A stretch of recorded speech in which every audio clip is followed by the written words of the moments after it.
All right, hello. So this is going to be my read aloud for The Boy Who Cried Wolf. I did this earlier today, May 8th, and this is just the video recording of me doing The Boy Who Cried Wolf. So this will be added to the Google folder on PowerSchool, and at this point it should be loaded to all of the classrooms. Please reach out to me if you have an issue with it, and I'll make sure everyone does it. The work assigned for this story is going to be due by midnight this Sunday on May 10th. So please be sure that you have this in so you can get credit. This assignment will be used as part one of a 2-day assignment. So please make sure this is turned in by midnight at May 10th so that way you don't fall behind. So this story is credited to Aesop. Aesop was a Greek storyteller thousands of years ago. There's a little summary here about him at the top of the page in this gray box. This is considered a fable. As I discussed in class, a fable is a story meant to teach a moral or a special message. Usually these stories are for children. So they're to teach a message to children to learn about daily life or social life or to learn something about morality. I will now start reading the story. There was once a shepherd boy who was bored as he sat on the hillside watching the village sheep.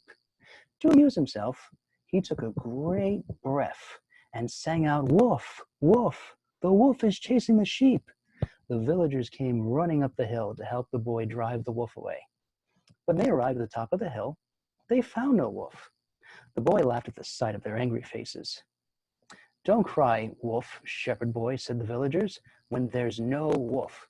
They went back, grumbling down the hill.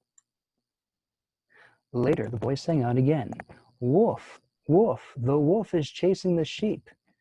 To his naughty delight, he watched the villagers run up the hill to help him drive the wolf away.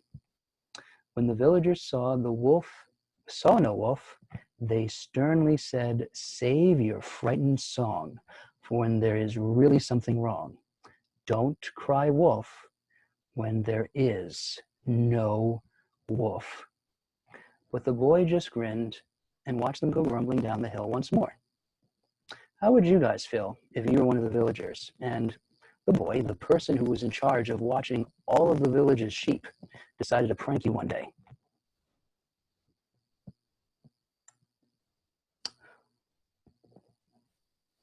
Later, he saw a real wolf prowling around his flock. Alarmed, he leaped to his feet and sang out as loudly as he could, "Wolf, wolf!" But the villagers thought he was trying to fool them again, and so they didn't come. At sunset, everyone wondered why the shepherd boy hadn't returned to the village with their sheep. They went up the hill to find the boy. They found him weeping.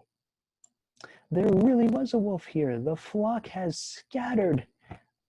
I cried out, 'Wolf, why didn't you come?'" An old man tried to comfort the boy as they walked back to the village. "We'll help you look for the lost sheep in the morning," he said, putting his arm around the youth. Nobody believes a liar, even when he is telling the truth. So this is a fable. And if you guys can guess, the fable's message is that if you lie too many times, people aren't going to believe you, even when you're telling the truth. And that's going to tie into the work. So I've already shared this document on PowerSchool. This was up this morning, and I did go over it in class. So for today, students will be going over a past reading assignment, which I just read. And as the directions say, if students were able to attend Zoom, we take 10 minutes to do a free write on it. So you are allowed to make a Google document copy, of this document.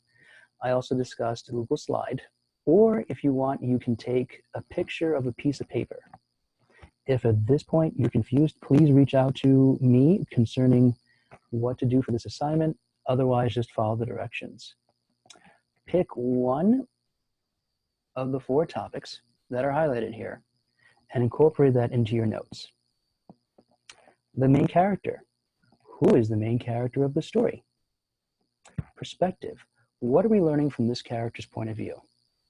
What is coming out of the story's timeline from beginning to end? Setting. Where does the story take place? The year, the country, the building. The story takes place in a village. They're in the countryside. The story's from 1,000 years ago.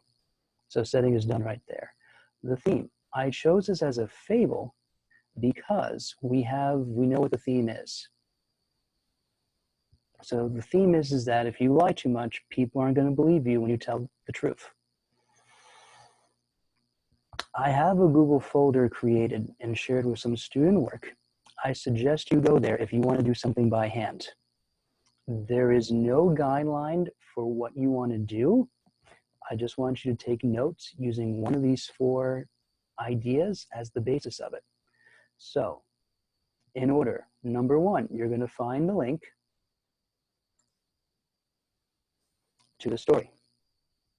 You're going to read it in the Google folder I shared on PowerSchool. Once you're done, you're going to come to this document and read the directions.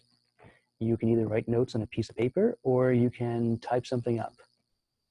I've already shared a folder with students. I apologize for not opening it, but the computer actually just crashed as of this video, so I don't want to risk having the Google Drive open again. If you are confused by this assignment, please let me know and reach out to me, and I'll be more than happy to help you. This assignment that is on the screen right now is due Sunday night by midnight. As I stated earlier in the video, what we do in class today, what this video is telling you to do, it is going to be part 1 of a 2-part assignment. You will not be prepared for work on Monday if you do not get your notes ready. Please reach out to me and let me know. All right, guys, I hope everyone has a safe weekend. I'm available. I promise I'll get back to you guys within 24 hours. Depending on what goes on this weekend, please don't wait till the last minute, or otherwise you're going to have to wait to hear back from me. All right, everyone, have a good day.